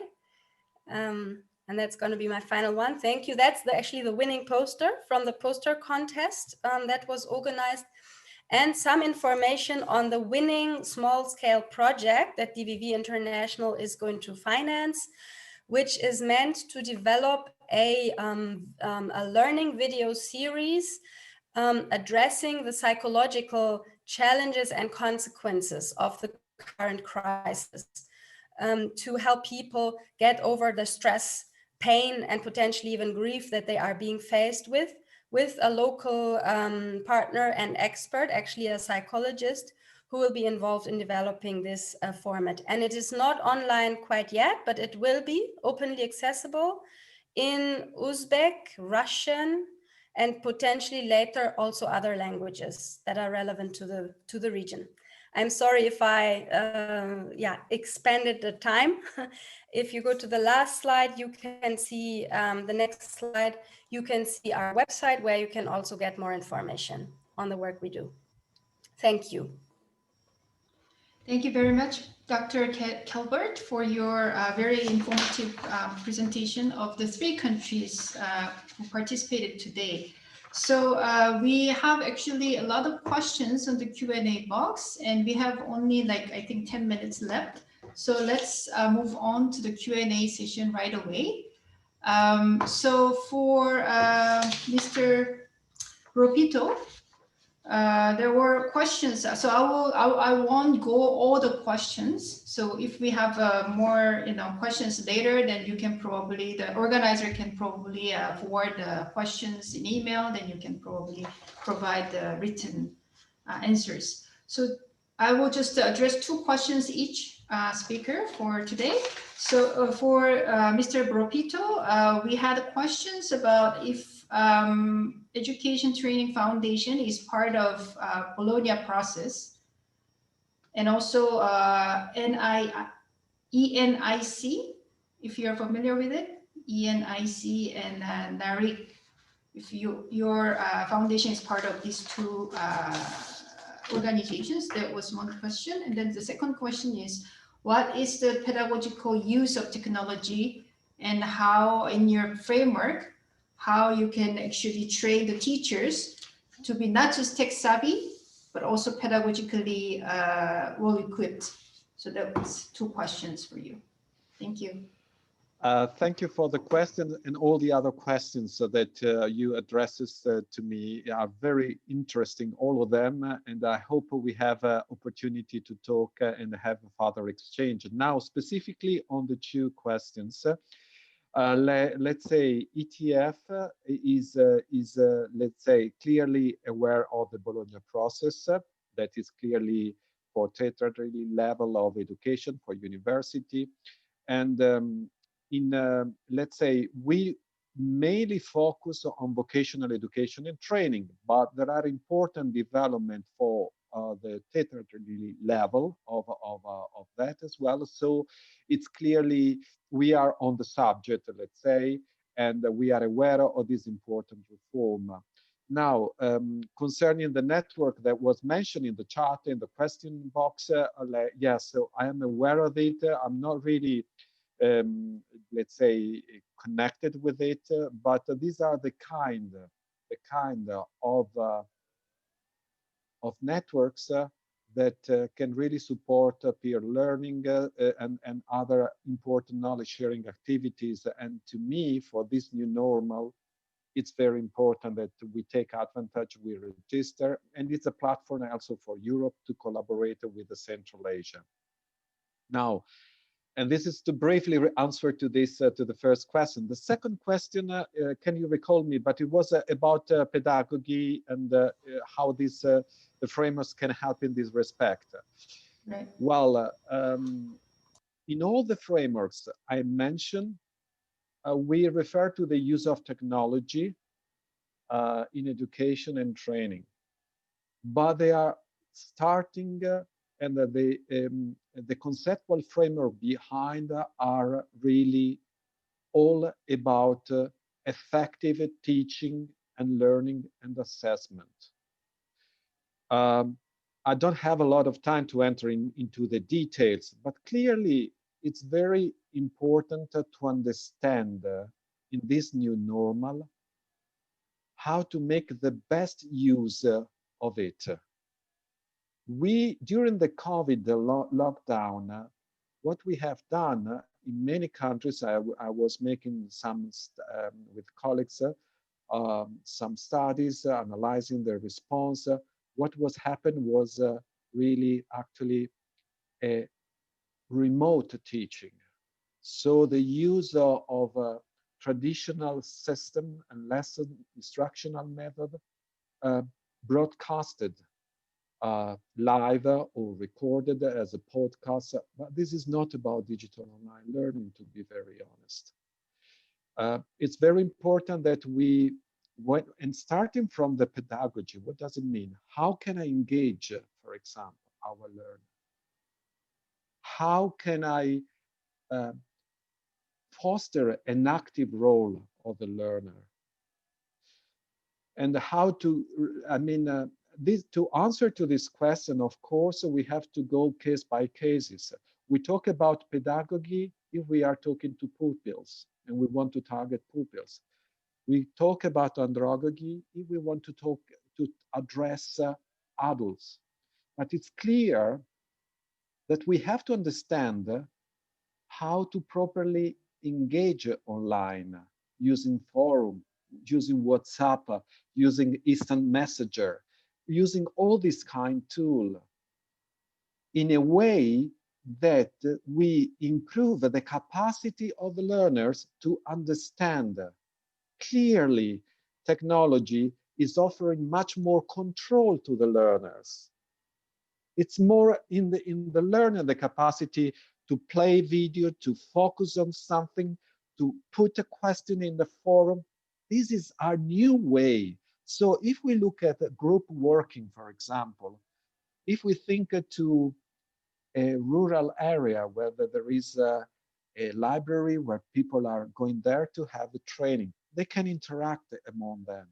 But of course, we increase the capacity to learn from others if we have also a forum connecting people from different cities, from different angles. So this is the kind of things that we have to make available in a way that really we empower the learning process. So this is about what I mean. We have to start from pedagogy.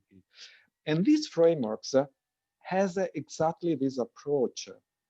If we talk about DCOMP, there is no reference to a specific technology, whiteboard, or whatever system to get.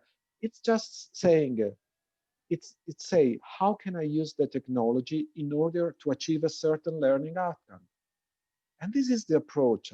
I think, as it was stressed at the beginning, we lack data and evidence massively because the new normal came in, and what we have done in the past is not so much relevant anymore.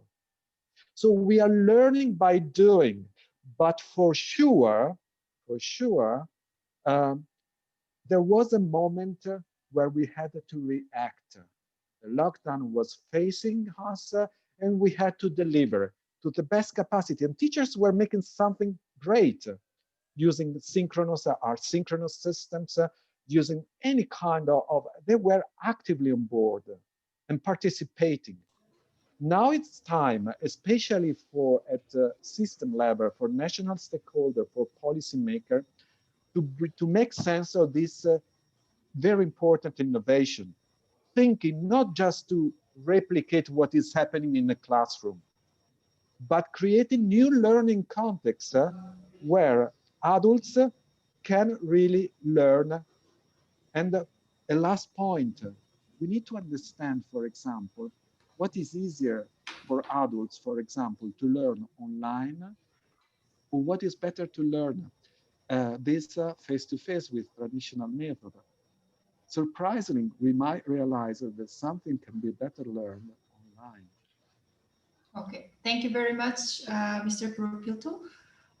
Let me move on to the questions to Ms. Yoon. So we also have some Russian questions that I cannot really interpret. So we will have a second round very shortly after the first round of English. So for Ms. Yoon, we have a lot of questions actually, and then you can probably answer in the question and answer box. I will just select two questions which are common and also very relevant to our discussions. The first question is, how do you select the countries or communities that you are going to provide the benefits to? For your three programs, how do you select? What's the criteria of selecting those communities? The second question is, it's very interesting that you have these findings from or the achievement from the students and children and adults.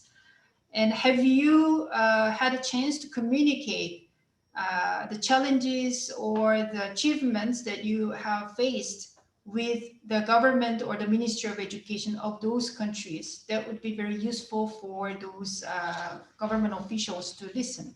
So those are the two questions. Thank you.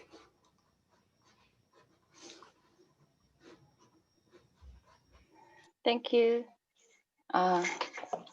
Firstly, thank you for interesting my presentation, and I have a question. Regarding the first question,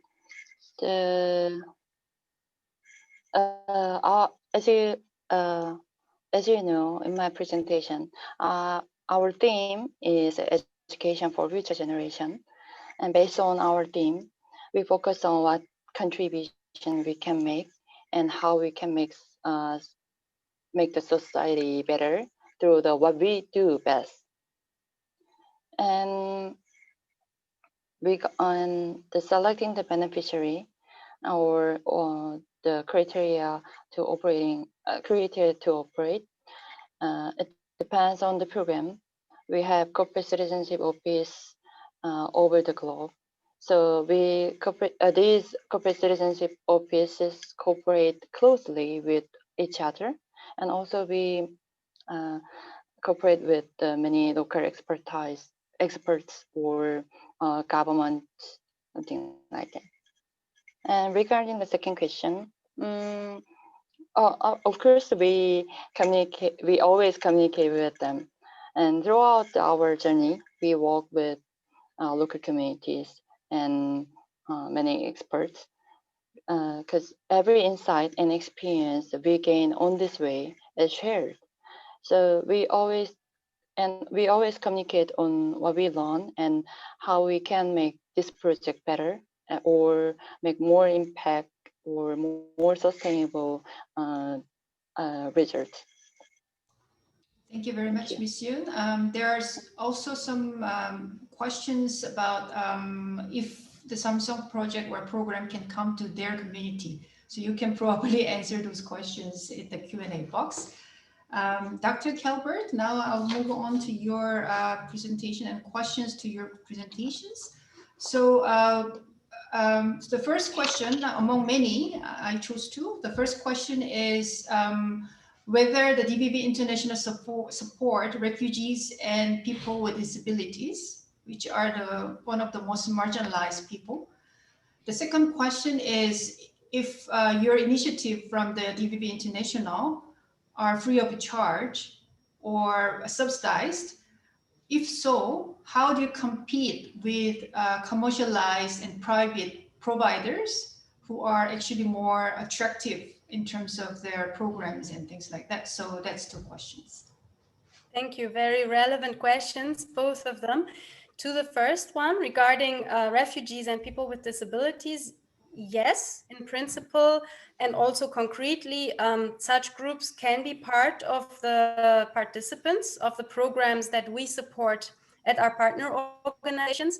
One concrete example, for example, from Central Asia is a project we currently run in Tajikistan, where we help make VET vocation and training accessible for people with disabilities through a network of state-funded education providers, actually.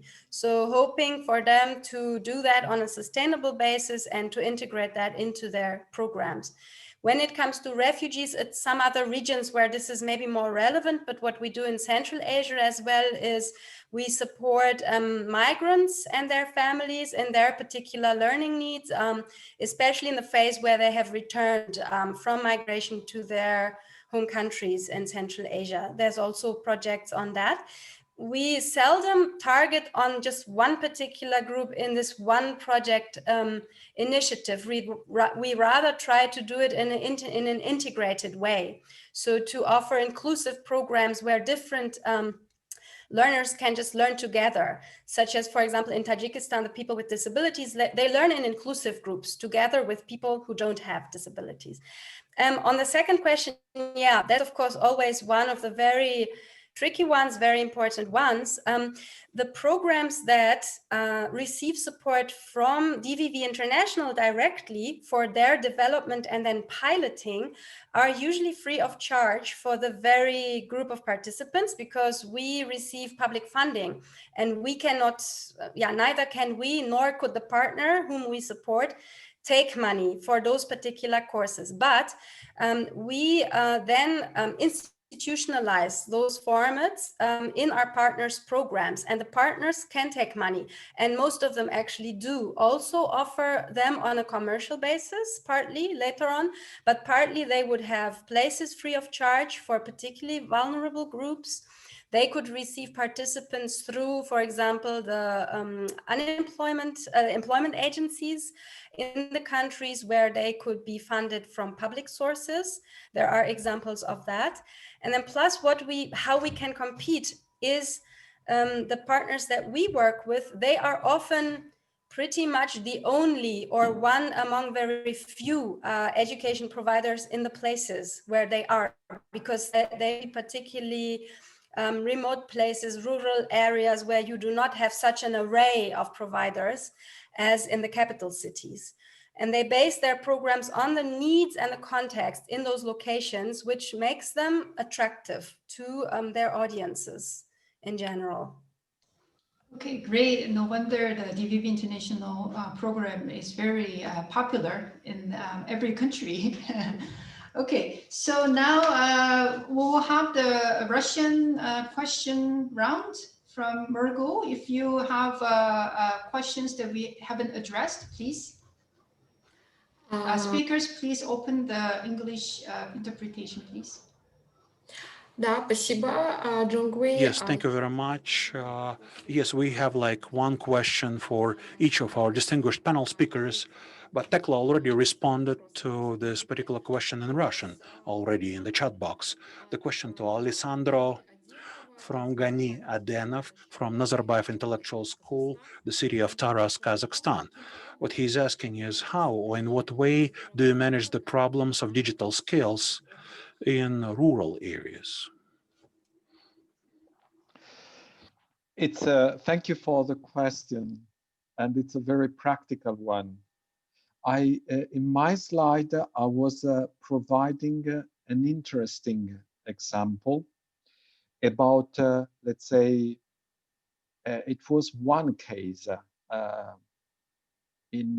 for the organization of a digital skills training for adults for disadvantaged groups. And it was a project involving 5 countries, Spain, France, Italy, Poland, and Romania.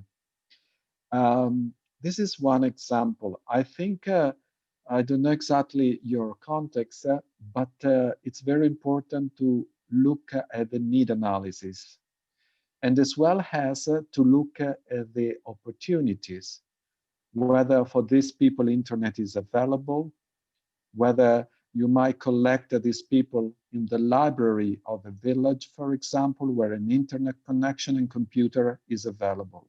So upskilling and reskilling and digital literacy can take place in rural areas. And for me, it's very important. I mean, a tip that I could give is firstly, really to look at the needs, where they start from. And as it was suggested in the example I proposed, it's very important to talk with these people, with the beneficiary. And then afterward, to design a training course that is digestible, engaging, very concrete, if I may, in a way that they can really see the perceive. And this is very important for the motivation. They see that.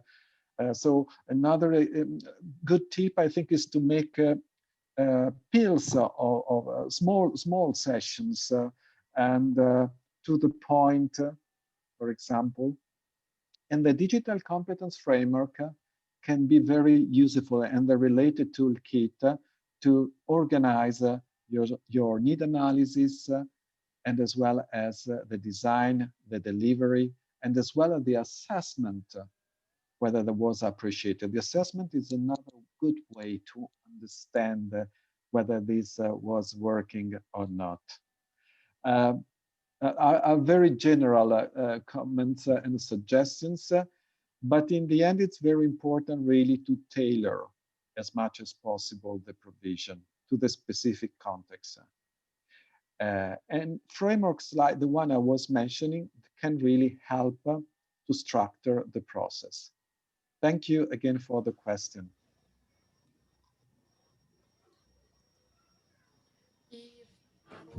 And our second question is, well, actually the question to Ms. Yoon.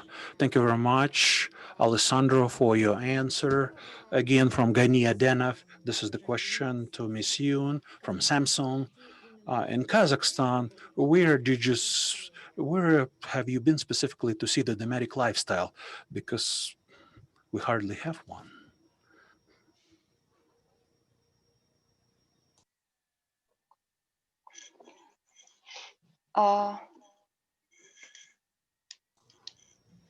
Firstly, thank you for the question. We visit the Keken, which is located located very far from the Almaty. The 6 hours to 6 hours by the car. So we could find them with the experts in the local NGO, expert of the local NGO, and also livestock who had the business in the Kazakhstan. They also help us to find the nomads in the Kazakhstan.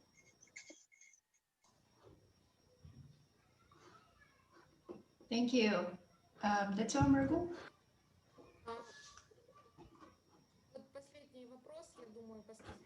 Well, the last question just came in. This is for Ms. Tekla Colbert. I think this is a question for you. What particular population contingent are the audiences for your courses? What particular adults do you teach? The question is from Kulash Alibekova. Kulash, thank you very much. I'll try to respond to this question in Russian. What particular contingent? Well, I didn't see the question. Well, what particular contingent are the actual audiences of your programs? Well, the very broad contingent of people, our organization, or what we specifically do. We're trying to have the specific focus on especially vulnerable groups of population or disadvantaged groups. As I tried to explain, it doesn't really mean that, for instance, we support certain programs for poor women, poor rural women only. Through our partners, we always plan programs that will be accessible for such groups, but at the same time, these programs should also be relevant for the other people, the other populace in the same areas. Sometimes depending on a particular topic of a specific project or projects, there might be some very narrow focus. For instance, people with disabilities, or for instance, right now in Tajikistan, but we also have programs which are simply of the general nature, like specifically for youth, for the youth strata of society, where we work with certain partners who specifically work with these groups of population, and they develop the specifically relevant formats, like for instance, the Institute of Youth Development and Institute of Youth in Osh. It seriously relies on a particular local context. The providers or partner organizations, they heavily rely on the context, and it depends on people towards whom they direct their programs. The members of the association will support the associations for education of adults in Kyrgyzstan and Tajikistan. And their members at this point of time are mostly non-governmental organizations, non-governmental education providers for youth and adults. So these are educational centers which had been created locally and which had been organized or reorganized into various associations in order to promote this issue at the national level, to promote the adults' education at the national level. And I think they are easily accessible. The membership is available. It's not up to us. Those are local members. They decide. Locally registered NGOs are partners. Tekla, thank you very much. This ends the Russian language questions. Thank you. Thank you very much, Margot, for your Russian moderation of the questions. So since we are over time, we'll have to wrap up this webinar, although we have so many interesting questions and interactions that are really hard to actually interrupt and stop. I will end this webinar with key 3 takeaway messages that I personally just took a note on. So first of all, I was really amazed with all these innovative approaches and also partnerships that we have been talking about for all three presentations. And one of the most impressive innovation actually is using the existing resources, using the existing talent.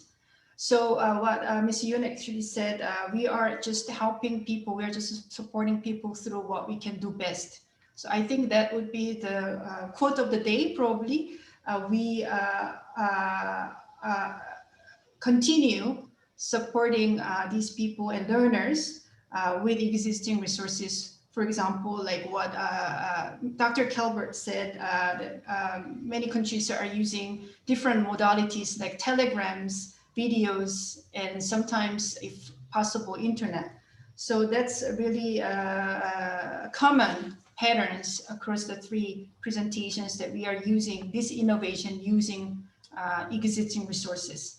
The second takeaway message would be digital skills. So digital skills, digital literacy is actually, as Mr. Robilto said, it's a basis for distance education and also for many other things nowadays, especially under the COVID-19 situation. The questions from our audience about why the teachers who are technology savvy but are not pedagogically savvy was really a wake-up call, I think, for us to rethink how we can actually train our teachers and educators to be more pedagogically savvy in using technology. Some of the questions from our audience also said, is there any framework that are relevant to the developing countries? So I just put in the chat box that actually UNESCO Bangkok office, they developed a digital kids Asia Pacific framework, which includes assessment tools as well for the kids,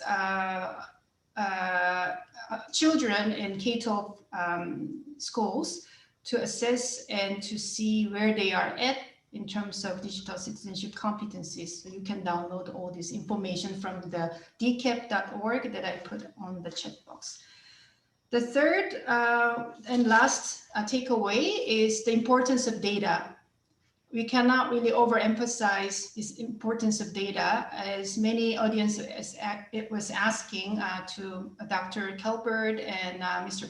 Pilto, also Ms. Yoon, that where is the data that we can show that this was actually impactful? Where is the data that we can actually use this particular modality, internet or TV, whatnot, to use for these populations? Where is the data?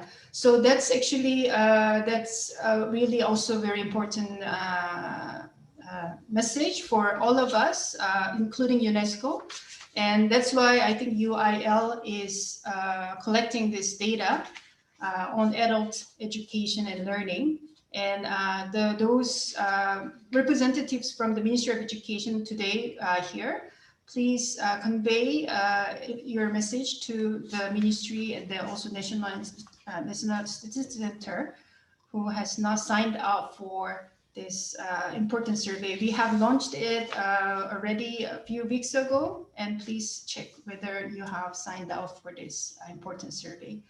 With this, I really thank all the three speakers for your really inspiring and relevant, it cannot be more relevant actually to our situation in the region, and all this interest and passion from our audience.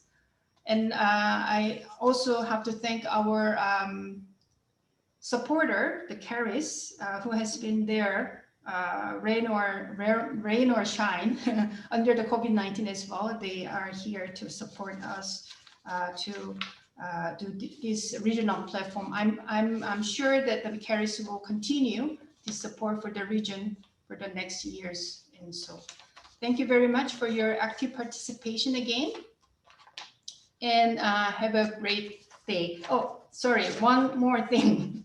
We have next and the last webinar for this series, 23rd of October. And I'm sure our team members are actually putting the registration site at the chat box. You can already sign up for the last seminar. And another thing, the last thing is the evaluation form. We really value your opinion and feedback for our webinar, and so that we can improve our webinar and this kind of gatherings for the region. So please don't leave before you complete this evaluation form. And where is the evaluation form, Margot? It's going to be pop up at the end of the webinar, right? Да, она автоматически появится. Yes, it should pop up automatically as soon as you leave the webinar itself. Okay, great. Thank you very much again for your active participation, and have a good evening and afternoon and morning. Thank you.